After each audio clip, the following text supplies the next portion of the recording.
Get a divorce right now. When your daughter was examined, it turns out this is advice from a friend. After giving me this warning, John said something that took me by surprise. I couldn't hide my agitation at his words. What do you mean? John, a pediatrician. This is the hospital where he works, but the room we're in isn't a patient's room, it's just a private room. It's probably a place where unused equipment is stored. After bringing me into this cluttered space, he urged me to get a divorce as he did earlier. Not only that, he revealed some shocking facts about my daughter, Catherine. Listening in disbelief, I saw John steal his expression as if preparing for the worst. From here on, it might be hard for you to hear, but please stay calm. Later, I followed his advice and submitted the divorce papers to the local office. At that time, I had a big argument with my husband, George, which led to a hasty move. But perhaps that was a cleansing ritual for a new beginning. My name is Ashley Martin. I live with my husband, George, and my daughter, Catherine. In truth, Catherine and I are not blood related. She is George's child from his previous marriage. When I was 29 and George was 33, we met through a friend. We shared a love for movies and food, which led us to hit it off and eventually get married. People around us often said, marrying someone with a child will be tough, but I was determined to accept it. I have a condition that prevents me from having children. I thought having a child was a distant dream, but Catherine, a lovely girl, became my daughter. That made me very happy. When we got married, Catherine was only 3 years old and had little memory of her biological mother. George's ex-wife passed away due to complications after childbirth. So Catherine came to think of me as her real mother. While I felt joy from Catherine's affection, I also felt guilty towards George's ex-wife, and we visit her grave every year as a family. Every time, Catherine says, I'm so lucky to have two moms. Catherine.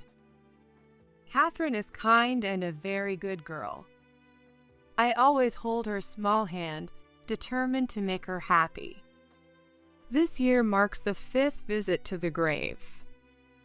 Catherine is now 8 years old. As usual, we offered flowers to her grave.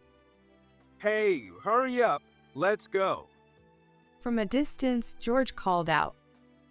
Despite it being a visit to his ex-wife's grave, he always tries to finish quickly and head back, which has felt a bit cold to me for the past few years. If I didn't suggest going, he wouldn't even consider visiting the grave, and I've started to feel uneasy about this. I wondered if it's because he's a man and tends to be indifferent, but still, it seems too cold. While he remains kind to me, the contrast has become more apparent. After getting married, I realize he tends to neglect his child.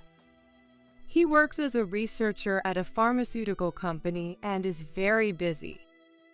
It seems he left all the child rearing to his ex-wife and didn't know much about Catherine.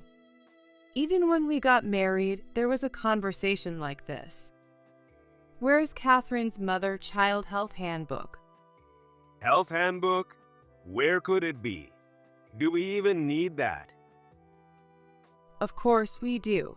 It contains important information about her birth and vaccinations. George had no sense of being a real parent. I had to search high and low for the handbook and found out that more than half of the necessary vaccinations before she turned 3 hadn't been done. In a panic, I took Catherine to get them. While it's true that getting vaccinated is a recommended effort, George simply forgot because he was too busy with work. It's unbelievable that, despite working at a pharmaceutical company, he is so indifferent to these things. Realizing I couldn't leave Catherine in George's care, I took on most of the responsibilities myself. Taking care of sweet Catherine was not a burden, it made me happy. However, it broke my heart to see that this little girl didn't feel her father's love. Mom, do you think Dad doesn't like me? That's not true, Catherine. Dad is just busy with work. He loves you very much. Yeah, I guess. Thanks, Mom. Sweet Catherine. Just hearing her call me Mom makes me so happy. However, when Catherine turned 10, George showed a bit of change. He offered to help with making dinner. Since I had started working part-time again, his offer was greatly appreciated. Maybe he finally felt he needed to do something as a father and husband. Even though it felt a bit late, I decided to accept his offer. Thanks, George. Can you handle it on your days off?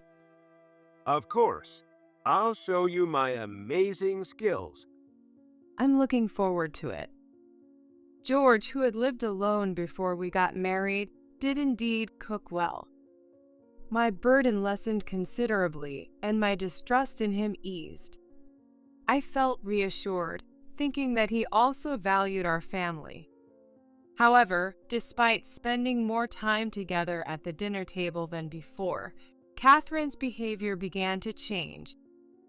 She usually acted normal, but sometimes she would show her irritation and take it out on me.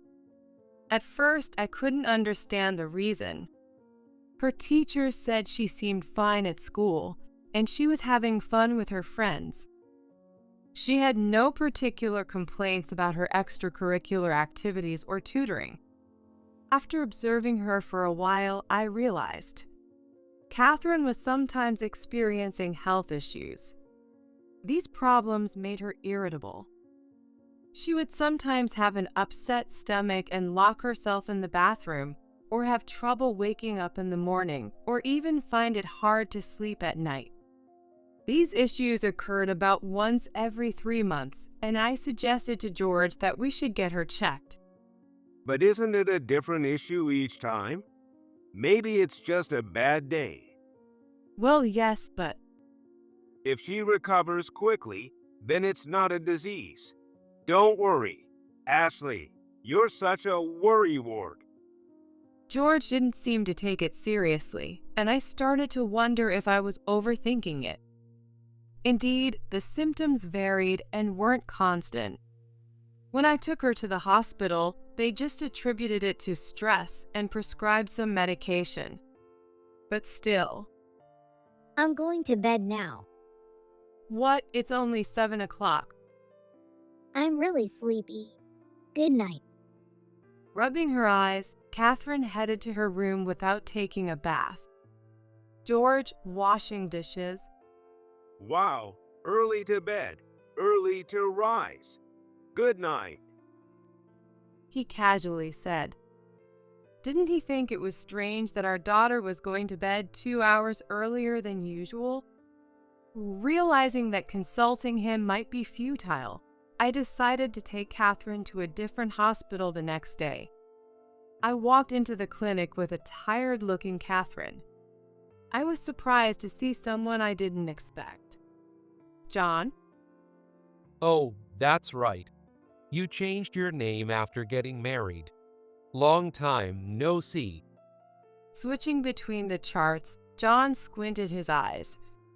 We went to the same high school, and now he's working as a pediatrician at this hospital. I never expected to run into someone I knew here. John, who was kind, smart, and secretly popular in our class. Feeling reassured by his unchanged gentle demeanor, I reported Catherine's recent symptoms to him. There's nothing particularly unusual with her body. Would you like to go ahead with some tests? Yes, please. At his words, Catherine, who was sitting next to me, frowned and said, Tests? Really? Don't complain, these tests are important to check your health. Okay. Good girl, that's the spirit. Although she would soon turn 11, she was still very much a child. When Catherine smiled at my words, She showed an innocent expression. John also smiled at our exchange. When you two are like this, you really do look alike. Huh? You look just like mother and daughter. His words made Catherine and me glance at each other and blush. Even though we aren't related by blood, perhaps living together as a family has made us similar. It warmed my heart. I was glad Catherine and I had come to the hospital today. After the tests were done, we were told to come back later for the results. As we were leaving, John said, If any other symptoms come up, please don't hesitate to come back. It made me happy to hear that. However, the test results showed nothing unusual. Even after that, whenever Catherine had health issues, we would visit this hospital. Each time, John would conduct tests, and each time the cause remained unknown. George's reaction to this was one of frustration. Getting sick every few months is pretty normal for kids. Isn't the hospital just trying to RIP us off with these tests? But what if something's really wrong with Catherine? Come on, you're just an easy target for these doctors. Rather than being worried, George's dismissive words about John made me angry. But I held back for Catherine's sake, as I didn't want her to witness any arguments between us. Nothing hurts a child more than seeing their parents fight. We continued to deal with Catherine's occasional health issues without knowing the cause. Catherine eventually turned 12. After a year of finding nothing, I began to think maybe it was just common health issues related to growth. Then, one day, as we were at the hospital waiting for the usual test results, John approached me in the waiting room. Following him as he said, "I want you to come with me," I entered a private room. The place seemed to be used as a storage room with a bit of a cluttered appearance. We've done 5 tests over the past year. Yes. Did you find something in this test? Calm down, Ashley. With an unusually serious expression, John faced my anxious self. Then, with a solemn look, he said, I know you well enough. You're an honest, kind person who's not good at lying. "Why are you bringing this up now, John?" Ashley, this is advice from a friend. He said something shocking. You need to divorce your husband immediately. When we tested your daughter, we discovered something terrible. What do you mean? I was stunned by the word divorce, but the information about Catherine that followed filled me with anxiety. John, still serious, continued speaking. If you don't separate Catherine from him right away, something irreversible might happen. That's why I need you to divorce or separate and keep her away from him. Irreversible? What does that mean? John quickly explained. On the day you first came in, we did some tests, and we found traces of sleeping pills in her system. Sleeping pills? Has Catherine ever taken sleeping pills or sleep aids? I shook my head in response to his question. John paused for a moment, then continued. This might be hard to hear, but please stay calm. John said that in each test, some drug component was detected in Catherine's body. It could be laxatives, painkillers, or sleeping pills. Although it was likely that these over-the-counter drugs were given by a family member, there was no mention of administering any medication on the forms. According to my account, I brought her in because of sudden health issues, and there was no report of giving her any medicine beforehand. Moreover, there were instances where she came in with diarrhea and laxatives were found in her system, or she felt tired and sleepy, and sleeping pills were detected. Clearly, her health issues were due to the adverse effects of drugs. This led to the suspicion that one of her parents was giving her the medication. Of course, I was also under suspicion. However, to continue testing without alerting me, the presence of these drug components was kept secret from me. And now, after the 5th test, it was clear that Catherine was consistently being given some kind of medication. In response, John took personal action. That's a risky move for a doctor, but it showed how much he trusted me. Your husband works for a pharmaceutical company, right? Yes, but how did you know that? I'm sorry, but I checked your health insurance. He works for Zenith Pharmaceuticals, Inc. This company has had a bad reputation in the medical community for a while. I had a bad feeling. I felt my blood run cold. Do you mean my husband might be giving something to Catherine? It's a possibility we can't ignore. Catherine often comes in on Mondays or after holidays. Is there anything different about those days? Something different. Then I realized something. On holidays, George always cooked dinner. Our kitchen is designed so that it's hard to see inside from the living room, so it's possible he could be doing something without me noticing. John's words seemed more and more plausible, and my suspicion towards George grew. But how could that be? He's her biological father. Yet, seeing his attitude at his ex-wife's grave and his recent indifference towards Catherine, I couldn't completely rule it out. Balancing my trust in George and my desire to protect Catherine, it was clear which side I leaned towards. I wanted to protect Catherine. Having made up my mind, I looked John straight in the eye. I couldn't let this issue slide. Later, I immediately bought a nanny cam online. I decided to monitor George's activities in the kitchen with it. I set it up disguised in a box so he wouldn't find it. Honestly, I hoped it wouldn't capture anything. I still had feelings for him, and I wanted to believe that as Catherine's father, he wouldn't do something like that. But my hope was shattered a month later. One night, something strange happened to Catherine. She had an upset stomach and kept rushing to the bathroom. Noticing this, I immediately checked the nanny cam. What I saw was horrifying. George was in the kitchen, preparing dinner as usual on his day off. When we left the living room, he took something out of his pants pocket. It was a small bottle with a powder-like substance. He put it on a plate. That plate was Catherine's special dish. He then stirred the powder into the soup to dissolve it, but his expression wasn't clear from the camera angle. Feeling a mix of disbelief and anger, I couldn't fathom how he could do such a thing to our daughter. Giving her something strange to ingest was unimaginable. I saved the video and then went to the freezer. Whenever George cooked, I would freeze the leftovers of Catherine's meals. There was some of her leftover soup in the freezer. I needed to check if it contained the same substance as seen in the video. I hid it further back in the freezer to ensure George wouldn't find it.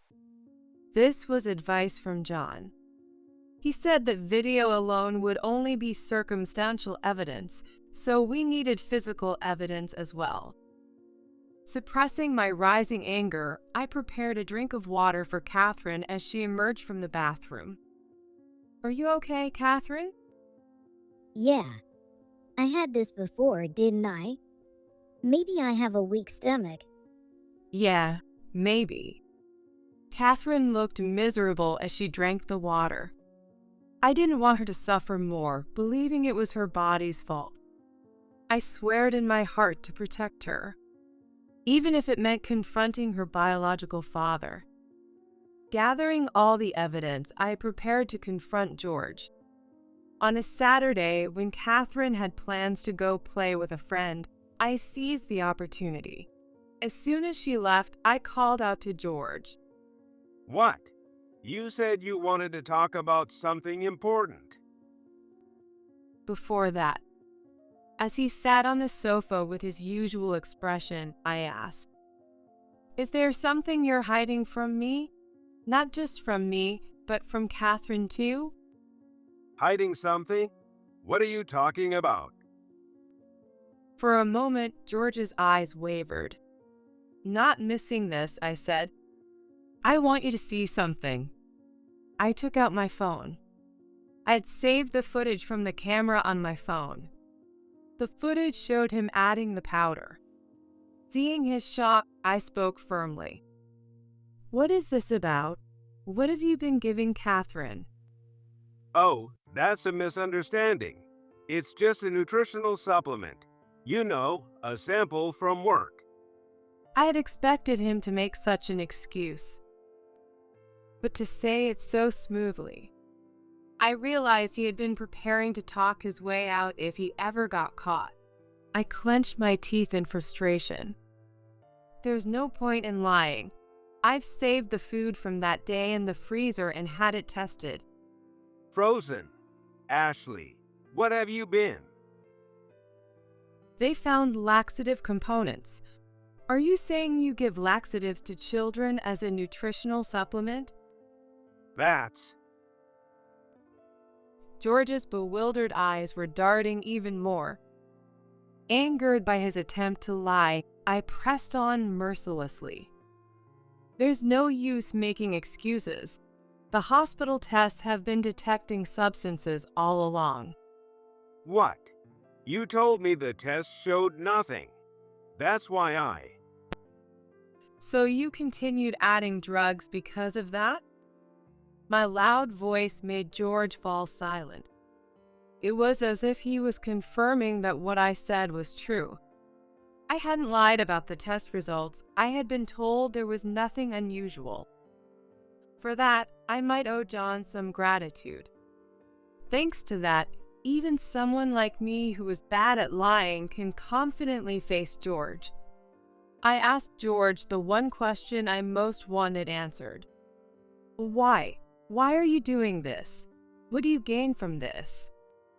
Realizing he couldn't evade the truth any longer, George exhaled deeply and said something outrageous. Ashley, you're overreacting. I was just experimenting a bit on our daughter.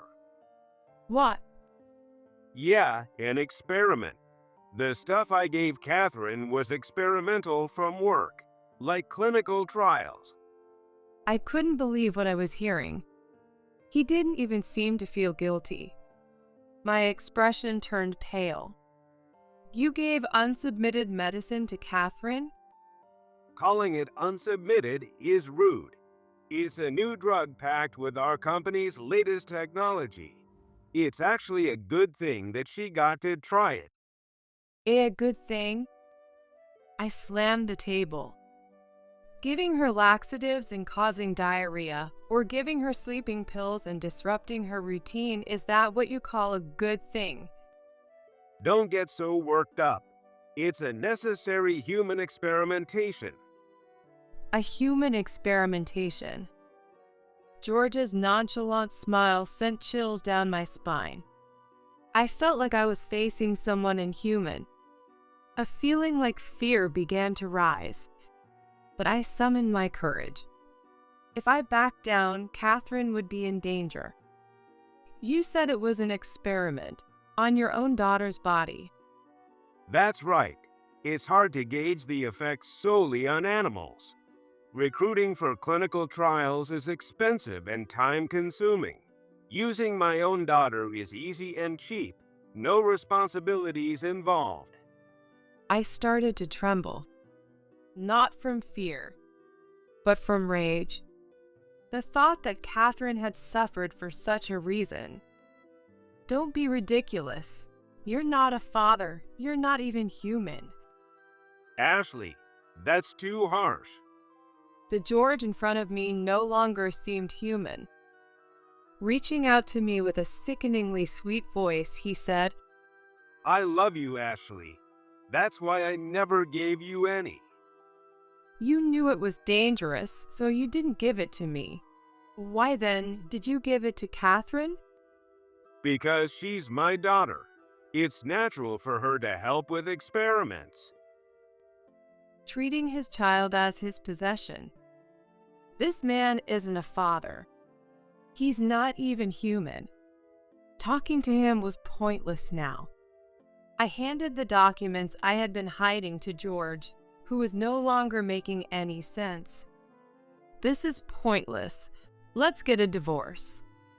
A divorce. Of course, I'll be taking custody of Catherine. With all this physical evidence, it would be difficult for you to gain custody, especially after your irrefutable confession. I then showed him the voice recorder I had hidden along with the divorce papers. When I pressed the play button, his vile confession played again. I stopped it before it went on too long, not wanting to hear more than necessary. For the first time, George looked genuinely unsettled. No, I don't want a divorce. It was too late for him to object now. I looked at him with cold eyes. I've already filled out my part, so now you need to sign. But I love you, Ashley. I don't love you anymore, I said firmly. There was no love left for George, who had only caused Catherine pain. I knew it would be hard for Catherine, but I couldn't let her stay with someone who conducted human experiments. No, Ashley, please. Stop crying and sign it. Hurry up. As George cried, my feelings for him grew colder and colder. He had loved me before and after marriage, but his love had turned twisted. There was no way I could accept such love. After ensuring George signed, I grabbed the divorce papers and left the house. I drove straight to the local office. Even on a Saturday morning, it was open, and I went to the registry department to submit the papers. Just as I was about to, I can't do it. I can't get divorced. George? As I handed in the papers, George bursted in. He must have followed me in his car. He looked mentally shattered, oblivious to the people staring at us. Grabbing my shoulder, he pleaded. Let's start over, please. I swear I'll never do it again. Stop it, George. People were watching and I was embarrassed. The staff just observed from behind the counter. To them, this kind of family dispute was probably a common sight. But when George tried to forcefully pull me away, someone stepped in. That person was Catherine. How did you get here? It was Catherine, the very subject of this whole ordeal. She stepped between us and moved to my side. I thought this might happen, so I came here first. It's okay. I'm ready for this. Catherine. I was stunned to see her supporting me. I had explained everything to Catherine beforehand. The test results from the hospital, the cause of her health issues, and everything George had done. It was painful to tell her the truth, but she had the right to know as the actual victim. When Catherine learned everything, she was shocked, but also seemed to understand. So that's why I only felt sick on the days Dad cooked. Catherine, did you notice? Yeah, I'm not a little kid anymore. Kids grow up so fast. She will be starting middle school next year. My daughter has grown up so much. Feeling a bit emotional, I told Catherine that I would be having a talk with George soon. I also mentioned that a divorce might be possible. Even though I hadn't told her today was the day, smart as she was, Catherine had figured it out. She might have lied about having plans with her friends. She probably left the house early and had been waiting at the office. Catherine, convince Mom not to do anything stupid. George, thinking Catherine knew nothing, said. But Catherine's sharp gaze made his shoulders twitch. Dad, I know everything. I can't stay with you anymore. Catherine,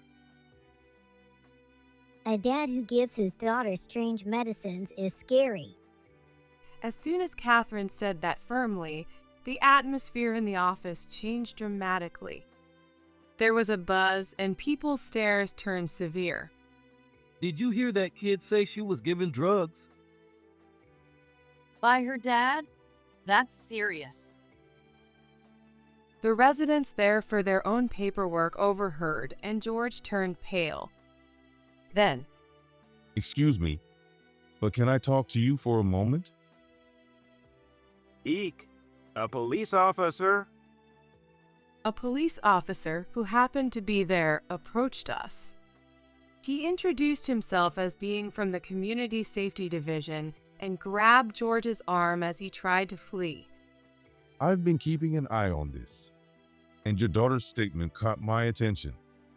I'm going to need you, your wife, and your daughter to come with me. Yes. Things were escalating quickly. But perhaps this was a good turn of events. George, now pale, was taken away by the police officer. I didn't do anything. We'll discuss this at the station. Let's go. Eek. Okay, I'll go. Under the glare of the tough-looking police officer, even George couldn't resist. He began walking silently beside him. He became so quiet as if he was a different person and was placed in a different police car from us, taken to the interrogation room. Catherine and I spoke with another officer and handed over the evidence. The hospital was also contacted, and John helped with his testimony. It became increasingly difficult for George to talk his way out. In the end, George was arrested. The interrogation took several days. During that time, I submitted the divorce papers again. I gained custody of Catherine without any issues, feeling relieved. George had done something unforgivable. I quickly handled the moving procedures. With George unable to interfere, I decided to move to a place he wouldn't know. Fortunately, there was a vacant apartment in the same school district as Catherine's elementary school, so I signed the lease. However, staying this close meant that if George were released, he might find us. That worry still lingered. What if George showed up unexpectedly again? But that fear turned out to be unfounded. George wasn't released, he was charged instead. The reason was Zenith Pharmaceuticals, George's employer. During the investigation into George, questions about drug management and experimental data led to uncovering misconduct throughout the entire company. Poor drug management, falsified experiment data, and different manufacturing processes than those reported to the government. All of these were serious offenses, revealing that what started as a family drama had nationwide implications. The police took the case from the Community Safety Division to the entire organization. George, being in a high-ranking position, was held accountable and criminally charged. The pharmaceutical giant scandal became a sensational news story, widely covered by the media. I watched this news on TV with shock. In the end, George was fined and sentenced to 2 years in prison. He now has a criminal record, and I felt relieved that I had divorced him. If John hadn't advised me to get a divorce back then, my family might have been stigmatized as having a criminal family. I feel bad for George, but I want no part of being involved in his mess. I felt endless gratitude towards John. However, there was one problem left. Our household income had plummeted. Though it was frustrating, we had been financially dependent on George's high salary. I was seeking child support through court, but there was no guarantee it wouldn't be delayed. I was also looking for a full-time job, but nothing was coming through quickly.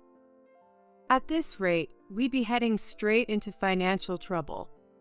Just when I was feeling hopeless about our future finances, I received an unexpected call. It was from George's mother, Harriet, my mother-in-law. Harriet lives alone far away. She never really got involved in her son's family affairs and seemed uninterested even when I, his second wife, went to greet her. I didn't know much about her. Over the phone, Harriet said calmly, "I'm sorry, Ashley, for what my son has done." "No, it's nothing for you to apologize." Even though it was to protect Catherine, I was the one who caused George to be exposed. Aware of this, I was prepared to be blamed by his mother, but she showed no sign of it. I should have opposed his second marriage. I agreed because I thought Catherine needed a mother, but now I'm completely fed up with him. Then Harriet made an unexpected offer. She wanted to make an inter vivos to Catherine. I was taken aback. "Is that really okay, Harriet?" Yes, it's fine. I have enough for my retirement, and I intended to leave the rest to George, but now that's not happening. Harriet explained that George had been frequently sending her letters from jail. I thought they were letters expressing love for his mother from prison, but that wasn't the case. The contents were requests for money and job placements for when he got out. I was disgusted that George would burden his mother even in her old age. Rather than wasting it on him, I'd rather give it to my granddaughter, Catherine. Harriet. I realized I had misjudged her.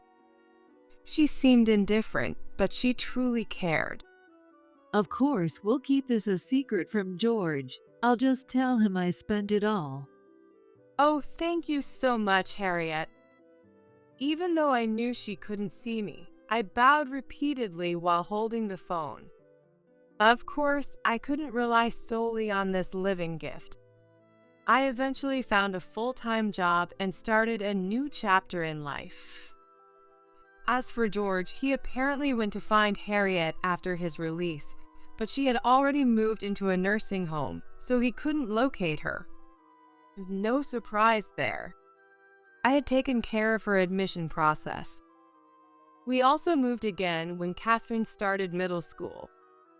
The incident at the office had made us known in the old town, so we decided to move far away. Catherine happily agreed, seeing it as a fresh start.